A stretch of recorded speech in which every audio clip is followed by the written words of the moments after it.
today's activity, we are going to make a fishing pole out of a piece of river cane plant. The river cane plant is a naturally occurring plant species in our state, and it is a type of bamboo. Usually when you think of bamboo, you think of Japan and China, where the panda bears are. Well, they do have a lot of different types of bamboo over there, but we here in Kentucky have a few types ourselves. This is not an invasive plant. It's been here for as long as we know. The river cane plant was used by the Native Americans for many different things. One thing they used it for is to make arrows out of. Chop, chop, get a nice straight piece, and that would be your arrow shaft. Other things, they would hollow it out, cut off the end, and make a blow dart gun out of it for hunting, and shoot a dart out at some sort of bird or some other little critter, maybe a squirrel or whatever they're hunting for. They could also make musical instruments out of river cane, drill some holes in it and make a flute. And another thing they were good at is making baskets with them. They would weave them together and basically basket weaving and make a basket. Believe it or not, this plant, full grown, can get as big as around as your wrist. And with those bigger stalks, they would use those to help reinforce their longhouses, which is what Native Americans around here would live in. They would also take one and maybe cut it into a bunch of sections and line them up and make like a sleeping mat. And of course, they would put animal pelts like furs and things on top to make it a little more comfortable. Now today, we are going to make an old-fashioned fishing pole with it. First thing you need to make a cane pole is a piece of river cane. Now, as the name suggests, you can find this plant around rivers and other waterways and water bodies like streams, creeks, swamps and bogs, floodplains, wetlands. Basically anywhere where the soil is very saturated, you'll find river cane growing. It's pretty common. But make sure before you go and cut down a piece of river cane that you have landowner permission. You don't want to be walking onto some guy's yard and chopping down his river cane without permission. That's called trespassing. So get permission, and once you find a patch of river cane, you'd like to pick one that's about 6 feet long. This one here is about 6 feet, and about as thick as, say, a nickel or a quarter. You don't want the really wide ones because that's not going to make for a very good fishing pole. This size, it will bend well, but it won't break. It's real sturdy. It makes for a really good fishing pole with a little bit of flex in it. You don't want it to be too stiff.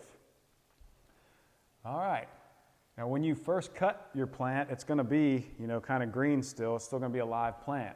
So you want to take it home and you want to hang it up to dry. You will like to put a rope or a string or a fishing line around, tie it around the end, and hang it up straight up and down, so as it dries, it'll stay nice and straight for you. If you cut it and then just kind of lay it down, sometimes it will tend to want to curl on you and it won't make for the greatest fishing pole. So I got my piece of river cane. I've also got my bobber, my sinker, and my hook, some fishing line, and to hold it all together, some tape. I recommend that you use electrical tape, or if you like, you could use duct tape or Gorilla Tape like I have here. Fun part about it is you can choose whatever colors you want to customize your fishing pole. I chose blue and white because I want mine to be like UK colors. I have a UK wildcat fishing pole, and I'll be catching fish like a wildcat. So first order of business, you got your pole here, take your fishing line. I have chosen to use 10-pound test. That's how strong the fishing line is. It can hold 10 pounds of force before snapping. So this is good for catching bluegill, some small catfish, small bass. You can still catch some big fish with this. Maybe not as big as that one right there. That 40-some pound striped bass, you're probably going to need a little more than 10-pound test and a stronger than a piece of cane to catch a fish like that.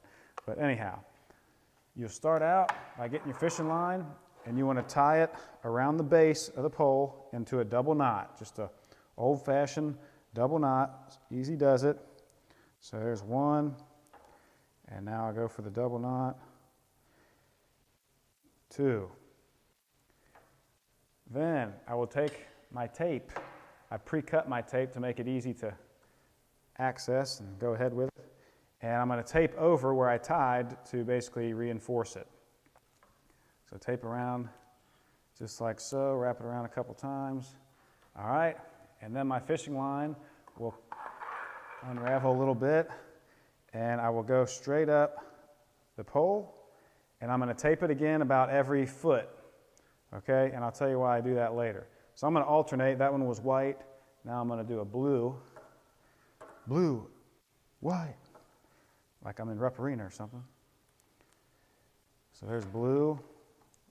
All right. Now I'll go about another foot. Okay, now I'm going to do a white one. Right, like so.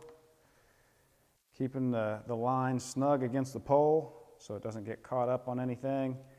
All right. Now I'll keep going. About another foot. Now it's time for a blue. Get another blue piece of tape.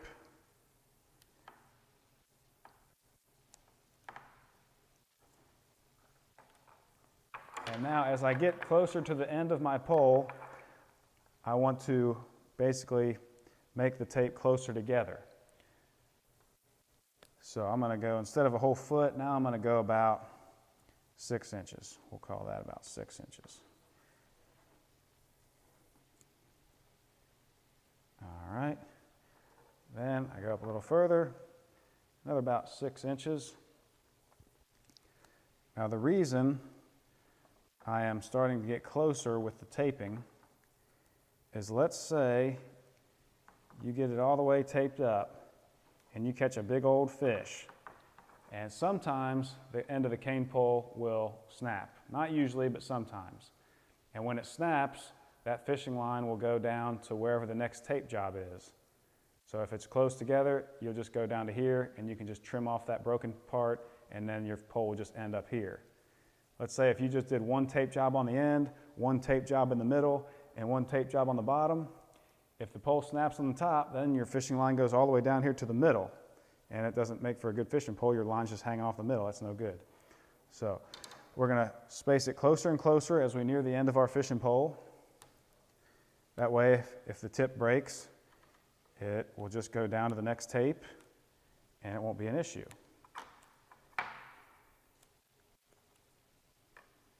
All right, my blue and white fishing pole. You can do any colors that you like, whatever your favorite team is, or you can do rainbow colors or whatever you come in mind with. The craft store will have all different kinds of tape colors, and hardware store you can go to as well. So blue, now another white. I'm nearing the end here.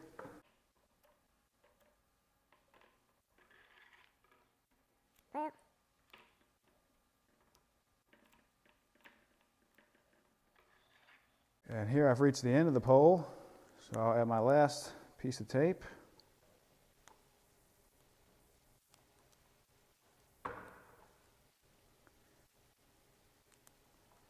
And it's plenty there, so I'm going to take my scissors and cut that. All right, so now I've taped all along up to the very end of the pole. Now I'll unravel some more line, because this will be the line that comes off the pole. And the amount of line that you want it to basically match up with the length of your pole. So I'm going to unravel all the way down to about the base here. So it'll be about 6 feet of line I'll have hanging off. So I'll take my scissors and I will cut that right there. So that's how much line I'll have hanging off the end of my pole. Next step, I'm going to tie my hook on the end using what's called a fisherman's knot, also known as the improved clinch knot. It's your basic fishing knot. It's really good and strong. So maybe one day I'll come into school and show you how to tie a fishing knot up close. It's kind of hard to see right now, but basically you thread it through the eye of the hook, then you will wrap the line around itself about 5 or 6 times. Then you will take the end of that line and put it through that little gap that you created when you wrapped it around itself. Right there. And then after going through that gap, you created a new gap. Then you put it around and put the line through that new gap. So you're basically weaving it around itself. And you pull down tight and pull this way, and it cinches. It's basically a good cinch knot. Then any leftover line I have on the end, I'm going to snip off just like so. Now next, I will put my sinker on there. Your sinker is just a little lead weight. It looks like a Pac-Man. So you'll take that little Pac-Man mouth and put it around your line right about so, just somewhat close to the hook. And then take your pliers and pinch it down secure. And that will help your line sink straight down instead of your line just kind of floating around in the water. Then I have my bobber. You'll place the bobber on the line however deep you want to fish. So if I only want to fish about that deep, if the fish are pretty shallow, I'll put the bobber right here. If I want to fish a little deeper, maybe a little bit further up, and the line would sink down further. But for now, we'll just fish about a foot deep. So you basically push the top of the bobber down. There's a little metal little wire hook that comes out. You put the line in that, and then let it go, and it pinches itself onto your line, and there you have it. Now, since I cut the line about the length of the hook, this makes it better because you can just hook it into the end and it stays nice and neat in your end for good carrying and storage so your line ain't flopping around and getting caught on stuff and things like that. So there is your very own cane pole. Very easy to make. Just find yourself a river cane plant, a couple different things, tape, fishing line, and there you have it. Very good fishing device. Primitive like the Native Americans. Have at it. All right, so here we are with the newly fashioned UK cane pole. I'm down here at the lake. I've got some red worms for bait. I took my bobber off because it's pretty deep right here and I want it to sink as far as it'll go. So no bobber. I'll put the red worm on the hook. It's just like putting a sock on your foot. Okay, so you thread the worm on the hook. So the hook is in the worm the whole way through, and it'll end up looking kind of like the shape of a J. All right. So kind of like a J. So no matter where that fish bites, it's going to bite the hook too. So wish me luck. Hopefully we can catch something. So I'll let it sink as far as it'll go, so that's probably about 6 feet down, and hopefully I can feel a bite. A few moments later. Oh, that's a big bluegill. Check out the size of that boy. Oh man, sweet. So that's a big old bluegill, as you see, pretty big as they come.